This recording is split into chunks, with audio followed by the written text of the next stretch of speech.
Seguimos con La Trastienda con Erwin Pérez. Por Latinísima, aquí hablamos todos.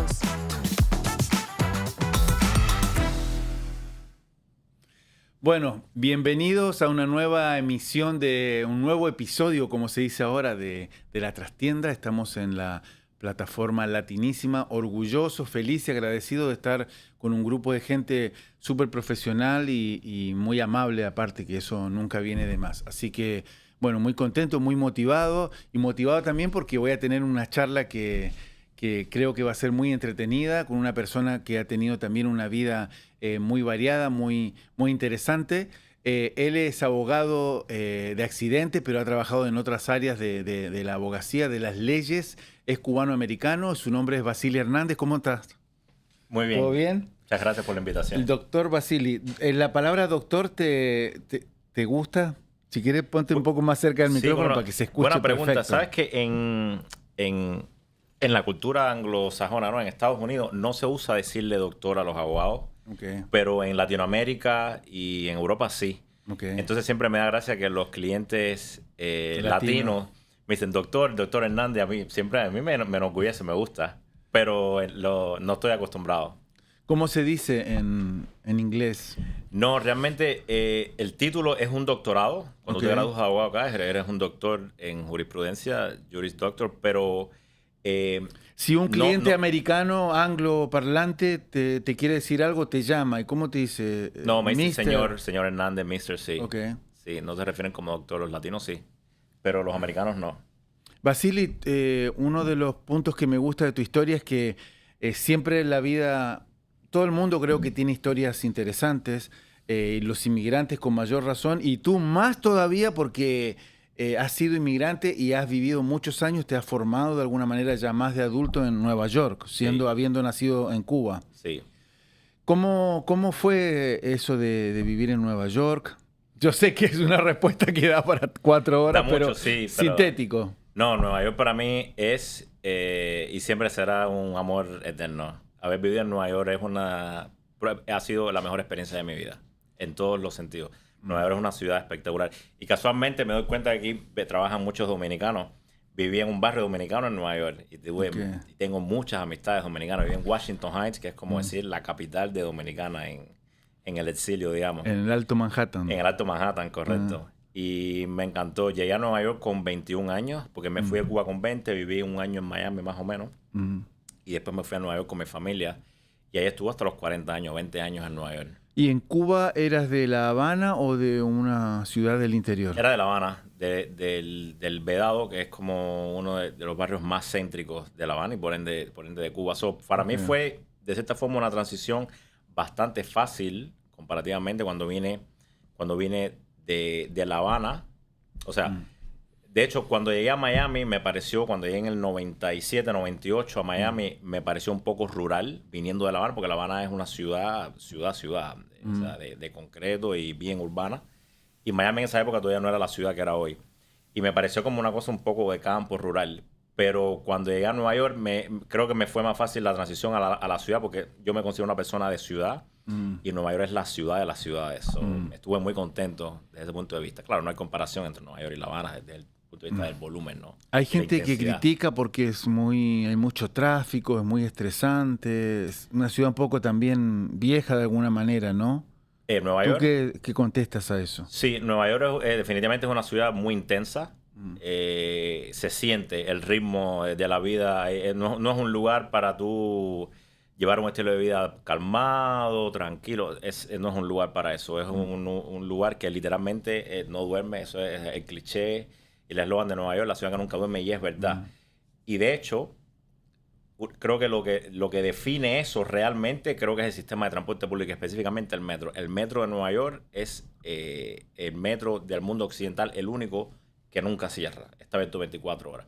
Todos los metros de Europa, por ejemplo, cierran eventualmente, sobre todo sobre la medianoche. Metro de Nueva York es 24 horas.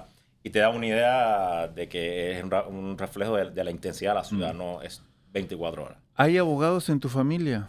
No.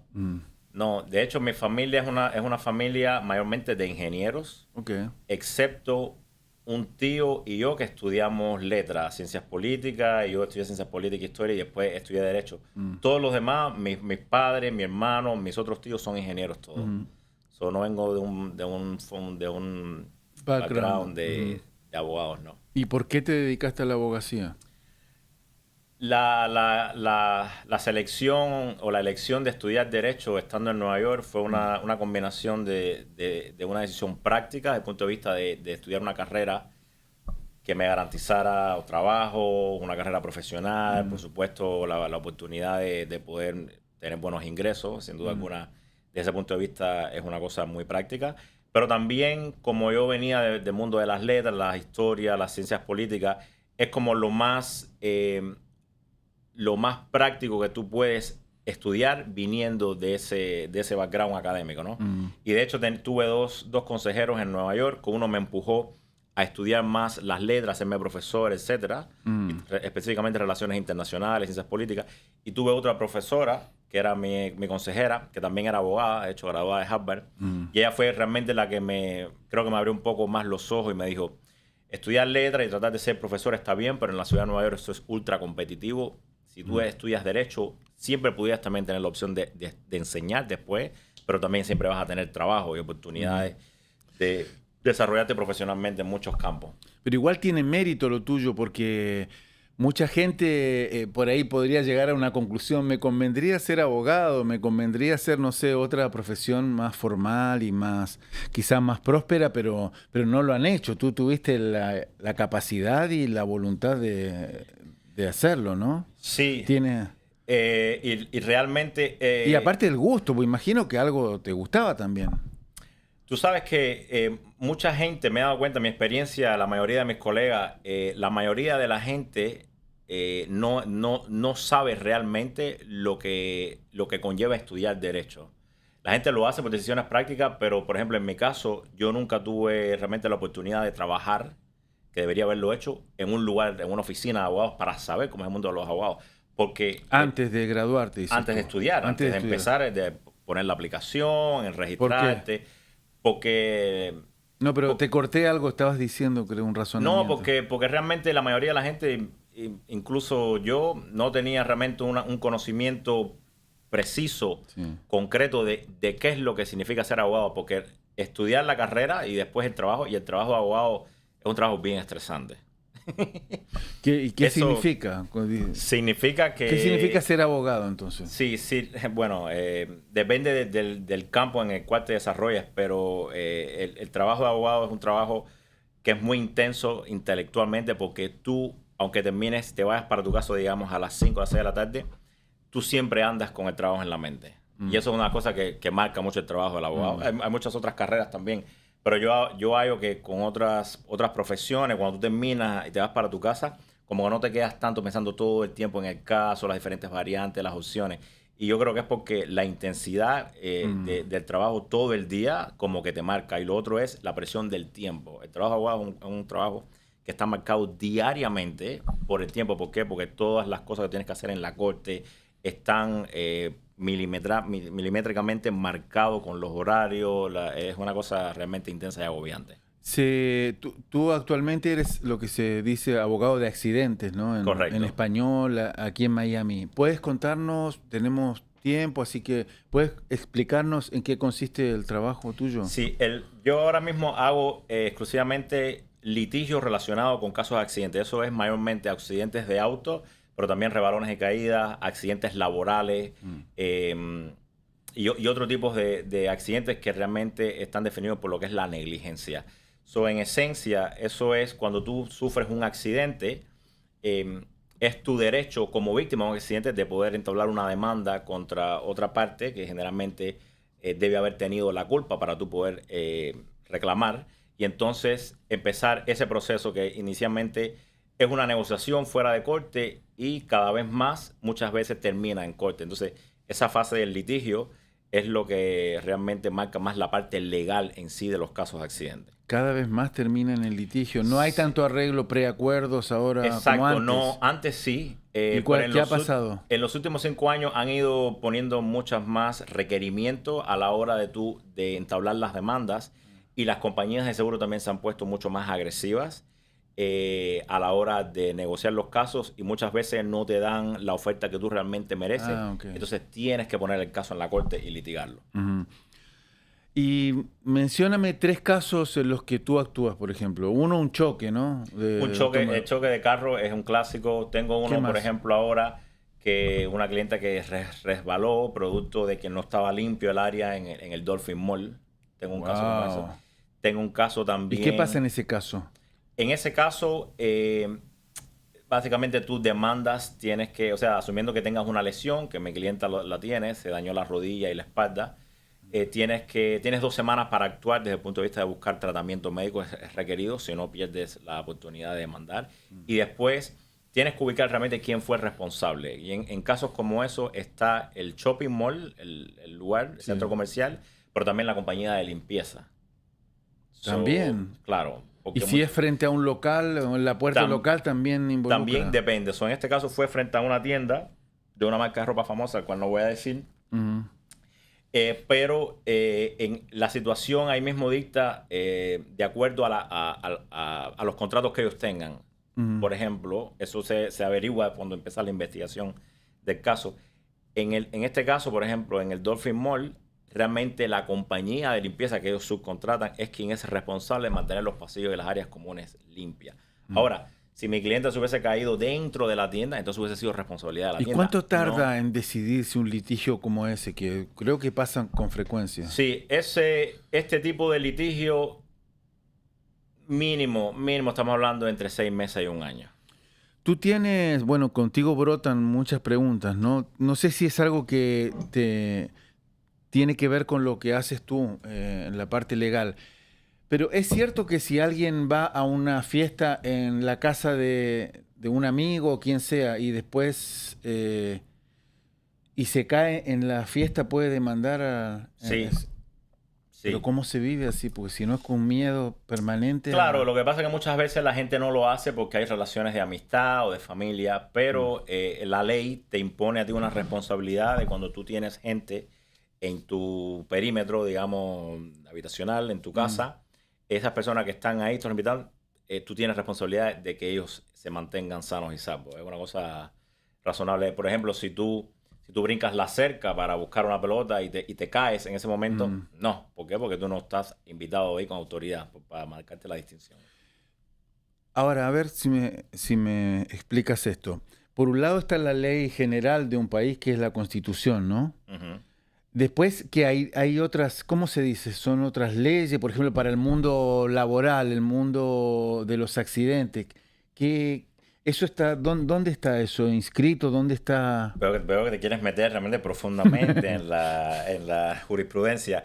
El sistema, hay dos sistemas legales básicos en el mundo occidental.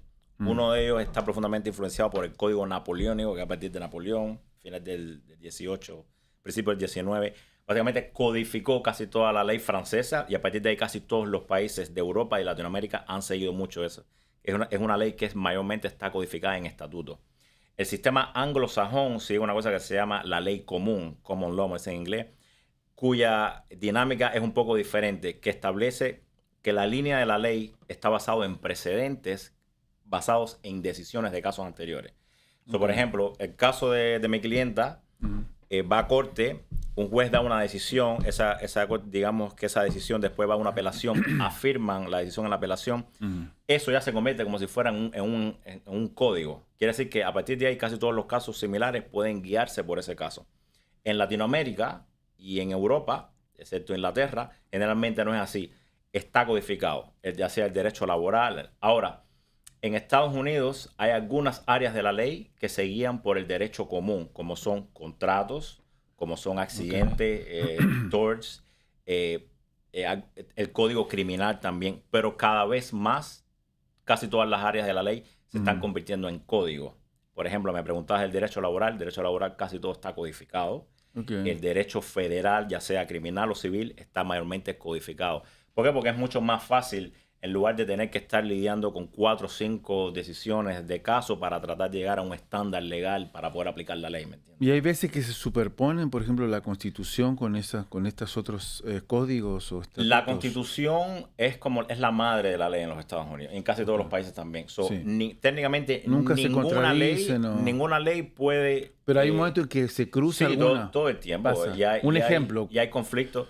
Bueno, por ejemplo, si estamos hablando de la Constitución, es todo lo que tiene que ver, por ejemplo, con derechos individuales. ¿Okay?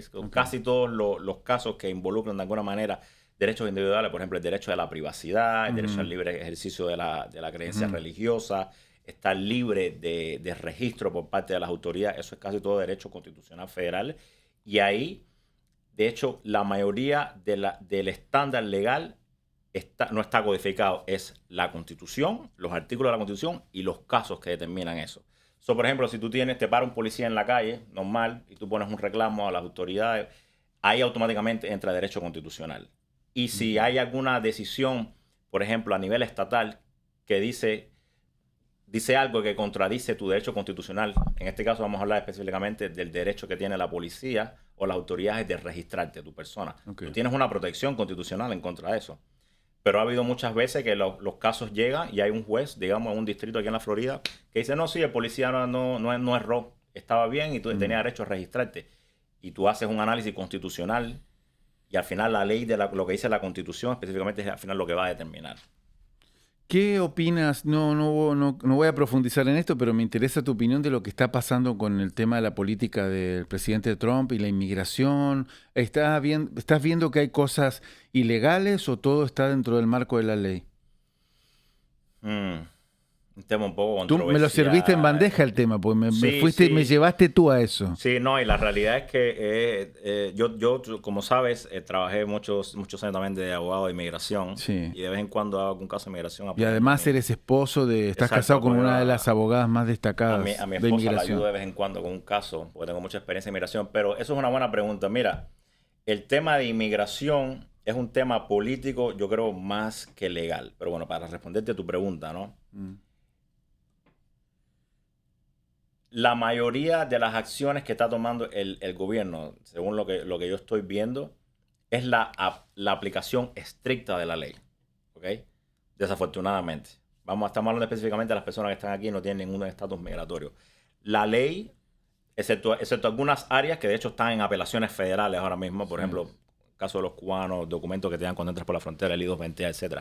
Pero, por ejemplo, si tú no tienes un estatus migratorio y tú vas a la corte a una audiencia, el derecho tiene, la ley es clara, el gobierno puede detenerte en cualquier momento si quieres, tú no tienes un estatus. Me parece interesante esa frase que dijiste, aplicación estricta. Claro, la mayoría... Por un lado no se lo puede cuestionar. Claro. La realidad es que el gobierno siempre, o casi todo el tiempo, digamos, en los últimos 20 o 30 años, ha hecho una aplicación discrecionaria con respecto a la ley, en el tema, por ejemplo, de inmigración, pero lo hacen otros sectores, incluyendo el derecho penal también. Por ejemplo, la tenencia de droga. Ha habido periodos en la historia de Estados Unidos que la tenencia de droga ha sido profundamente penalizada, perseguida, después ha bajado un poco, después ha subido, etc. O sea, la guerra contra las drogas cuando Nixon, ahora con la legalización de la marihuana, eso puede cambiar. Pero en el tema de inmigración, la realidad es que el gobierno pudiera tener un enfoque un poco más humano a la hora, por ejemplo, de deportar cierta gente o dejar que las personas hagan los procesos de deportación en la calle en lugar de cogerlos, detenerlos. Gente que lleva 10, 15 años aquí con familias y los deportan. Eso es una aplicación estricta, pero quizás poco humana de la ley. Volviendo al tema tuyo, porque bueno, te has acercado aquí y también quiero que toquemos más el tema de los accidentes. Uno piensa como livianamente cuando piensa abogado de accidentes o en accidentes, un choque, se rozan a la salida del estacionamiento, uno no mira o va con el celular y se tocan y se hacen algo, alguna magulladura a los autos. Uno siente como que no hay mucho drama en el área tuya.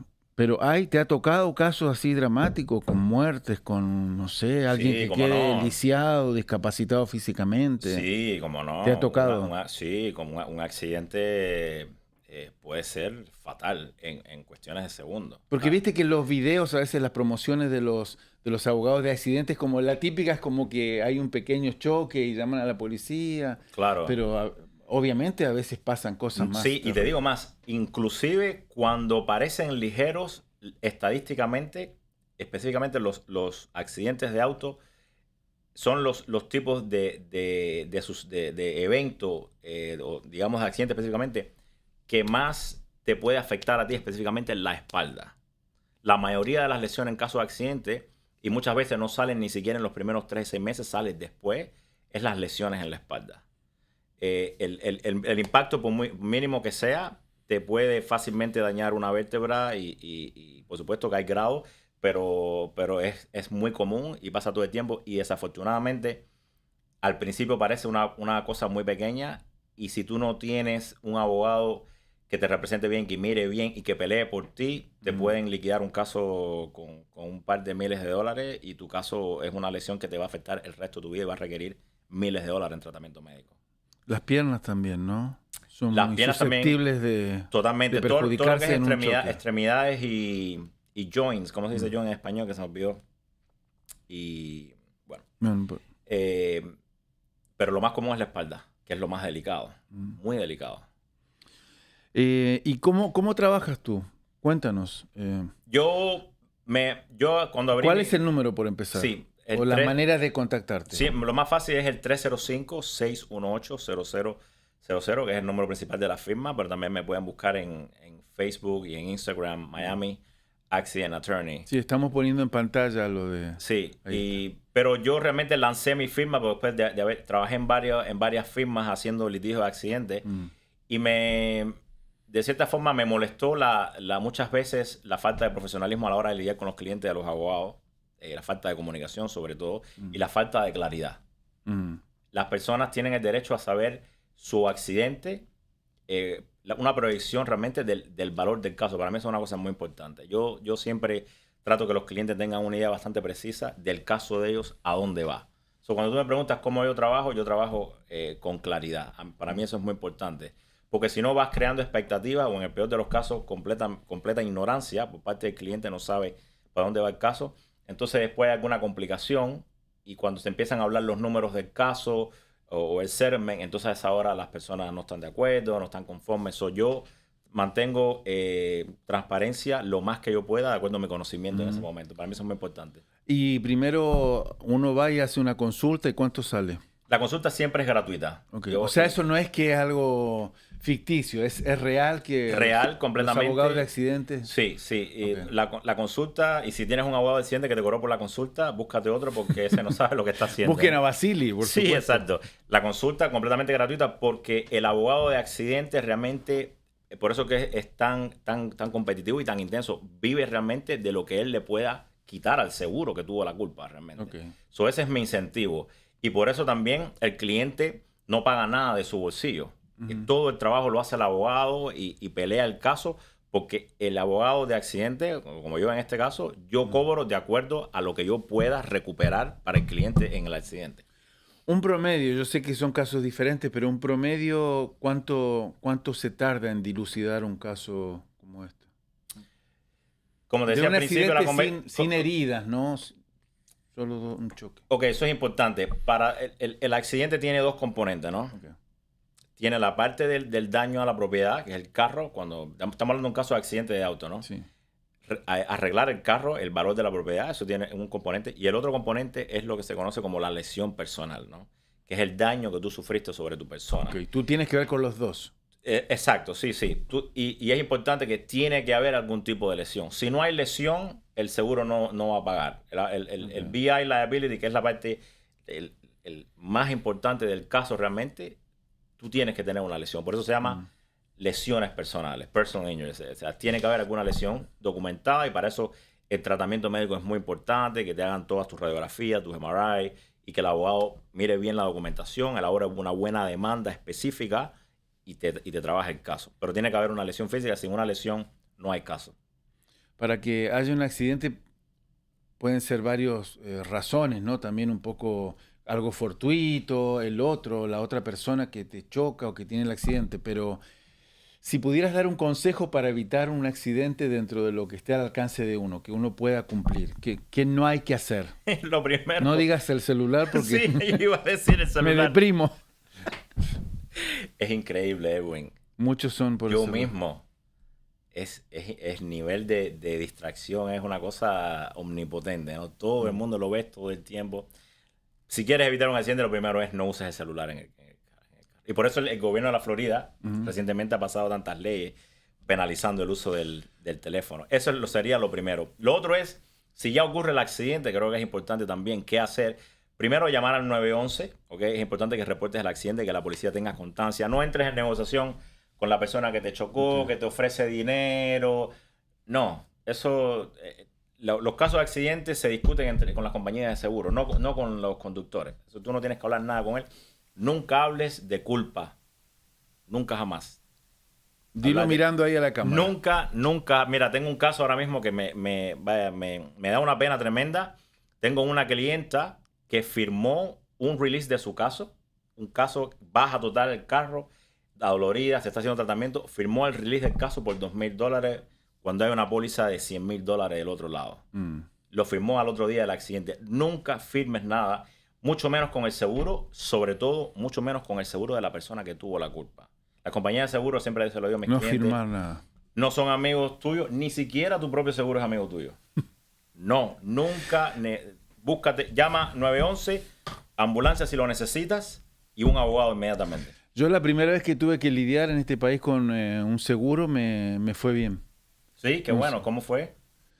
Que el auto, el primer auto que tuve, hubo como una inundación en mi trabajo y el agua llegó hasta arriba. ¿Pero eso tiene que ver contigo o no? No tanto, me parece. Yo ayudo a los dijiste seguro. Entonces claro, pero fue tu propio seguro el que te lo cubrió. Sí, no tiene que ver contigo. Claro, no, en este caso no. Okay. Recuerda, los abogados de accidente representan a la víctima del accidente. Quiere decir que la persona que tuvo la culpa, yo voy en contra de las compañías de seguro de que ocasionó el accidente. Es a quien yo represento.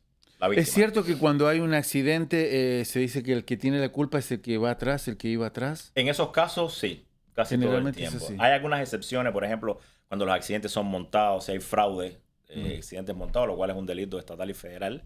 Pero generalmente quien da por atrás tiene la culpa. Buenísimo.